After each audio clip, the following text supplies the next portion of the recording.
스매시를 해야 되는, 스매시를 하는 상황에서 스매시는 워낙 에너지 소비가 크거든요. 체력적인 소비가 크기 때문에 10번이고 20번이고 때릴 수 있는 상황이 안 됩니다. 보통은 3번에서 5번 정도 스매시를 하게 되면 체력적으로 상당한 어려움을 겪기 때문에 만약에 파트너가 2번 이상 혹은 3번 이상 계속 연타성으로 스매시를 해야 된다, 그런 상황이라 그러면 앞쪽에 있는 파트너 입장에서는 뒤로 나가서 파트너가 스매시 하는데 어려움을 겪고 있는 그런 상황을 반전시킬 수 있는 뭔가를 조치를 취해줘야 되는데, 그러려면 앞에 있지만 인위적으로 뒤로 나가서 파트너가 공격하고 있는 바튼을 이어받아서 계속 공격할 수 있는 그런 틀로 잡아야 된다는 거죠. 보통은 선수들의 경우는 오랫동안 훈련을 받고 이제 파트너를 하다 보니까 파트너가 힘들거나 아니면 보통 우리가 스매시를 하게 되면 연타성으로 가지만 연타성으로 가지 않고 서로 번갈아 가면서 스매시를 할 수 있는 그런 틀로도 가고 있기 때문에 생활체육에서는 체계적인 어떤 그런 훈련이 미흡하다 보니까 보통 한 번 스매시를 하면 지칠 때까지 혹은 공이 바닥에 떨어질 때까지 계속 치는 그런 비효율적인 경우가 나타나기도 하거든요. 그래서 그것을 서로 간의 체력 안배를 위해서 번갈아 가서 칠 수 있는 그런 경우도 나와줘야 된다는 거죠. 이런 상황입니다. 자, 스매시를 파트너가 계속 하고 있는 거예요. 네트 앞쪽에 붙어 있는 전위쪽 파트너는 지금 나가질 못하고 계속 있죠. 자, 지금처럼 지금 한 5-6개 정도의 스매시를 했는데, 실제 경기에서 이런 상황이라고 그러면요, 그것도 게임 중반 이후로 넘어가는 상황이라고 그러면 후위 쪽에서 스매시한 사람은 상당한 체력적인 어려움을 겪게 돼 있어요. 이런 상황에서 정상적으로 로테이션 한다고 그러면 클리어를 하고 아예 상대팀에게 공격권을 내주고 파트너하고 나하고 수비 대응으로 가서 다시 기회를 볼 수 있는 그런 걸로 가도 좋겠지만, 공격을 어렵게 갖고 온 공격을 상대팀에게 쉽게 넘겨주거나 그러는 것보다는 파트너가 그 공격의 끈을 이어받아서 재차 공격할 수 있는 그런 로테이션으로 가게 되면 더할 나위 없이 좋겠죠. 이런 경우가 되는 거예요. 자, 수비 대응에서 이제 스매시를 하면,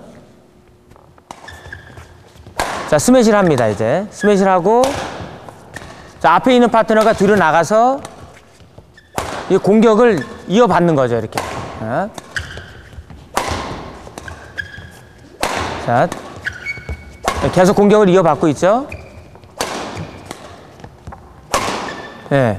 자, 지금 보신 것처럼 우리가 만약에 바꾸질 않았다고 그러면 한 10개 이상의 공이 뜬 거예요. 그렇지만 앞에 있는 사람이 뒤에 있는 사람의 공격을 이어받아서 공격을 하다 보니까 2번, 3번, 2번, 3번으로 공격 패턴을 서로 나눠서 했다는 거죠. 그래서 여러분들이 지금 보신 내용을 가만히 생각을 해보면 혼자 10번을 때릴 거를 파트너하고 나하고 2개, 3개, 2개, 3개 혹은 3셋 혹은 2, 이렇게 나눠서 칠 수 있는 조건으로 간다 그러면 내가 스매시할 때 파트너가 쉬고 파트너가 스매시할 때 내가 쉴 수 있는 그런 계속 그 공격을 유지하면서도 서로 간에 체력 안배를 할 수 있는 그런 상황으로 갈 수가 있다는 거죠. 근데 만약에 스매시를 하는데 오로지 내가 나만이 내가 스매시를 한다 그랬을 경우에는 스매시를 해서 실수해서 우리가 실점을 했을 때는 그것만큼 비효율적인 게 없고, 그리고 설사 공격을 해서 득점을 했다 해도 내가 쏟아부은 체력에 비해서 상당히 출혈이 크기 때문에 다음 상황에서도 또 득점을 할 수 있는 장담을 못 하는 거죠. 그래서 여러분들께서는 지금 보신 것처럼 스매시를 한다 그러면 오로지 스매시를 혼자서 하기보다는 서로 간에 나하고 파트너 간의 파트너십이 어느 정도 유지가 된다 그러면 이런 상황에서는 앞에 있는 파트너를 뒤로 불러내서 뒤에서도 파트너가 공격을 이어받아서 공격할 수 있는 그런 형태의 스매시와 로테이션이 돼주는 것도 상당히 효과적인 로테이션이 될 수 있다는 거죠.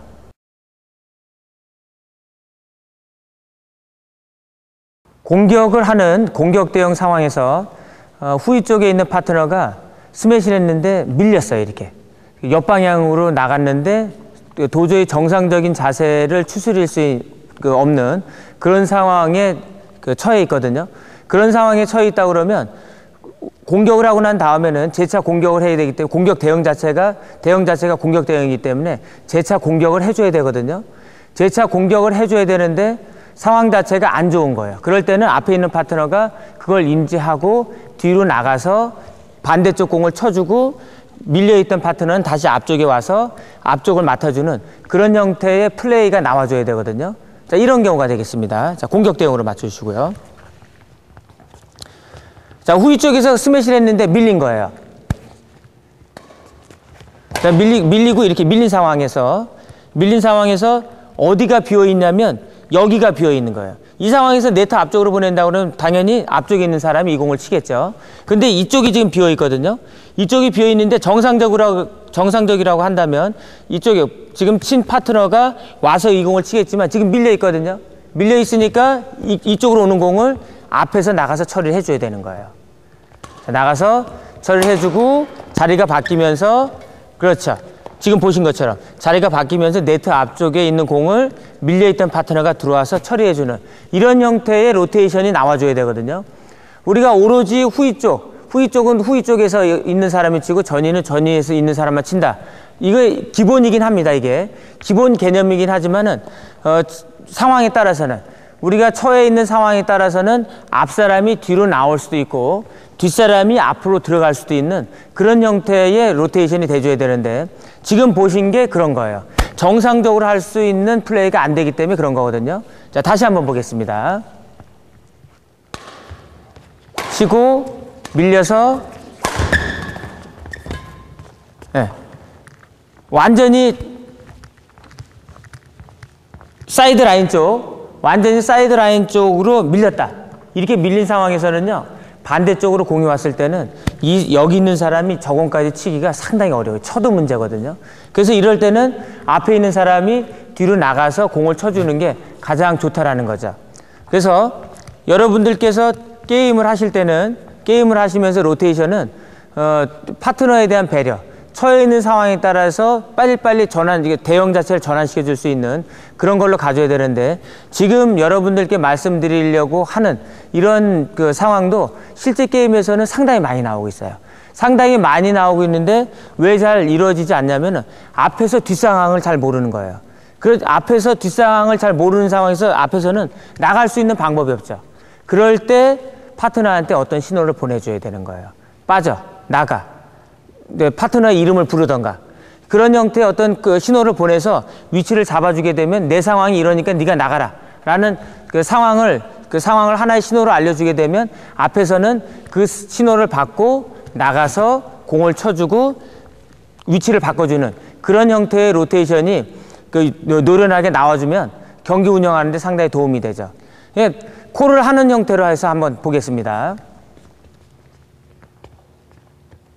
자, 빠지고 나가서 스매시하고 앞에 거. 자, 지금 파트너가 빠져라고 이렇게 신호를 보냈는데 뒤쪽 상황이 앞쪽에서는 뒤쪽 상황이 잘 어떻게 이루어지는지 모르는 거예요. 그래서 내가 처해 있는 상황을 파트너한테 일러주고 그리고 앞에서는 거기에 맞춰서 그 신호에 맞춰서 뒤로 나가주는 그런 형태가 나왔거든요. 자, 자리 한번 바꾸시고요. 자, 다시 한번 보겠습니다. 공이 사이드로 빠지고 네. 파트너가 빠져 라고 신호를 보내서 앞에 있는 파트너는 뒤로 빠졌고 그리고 그 어려움에 처해 있는 파트너는 앞으로 들어와서 전위 쪽을 맡아줬어요.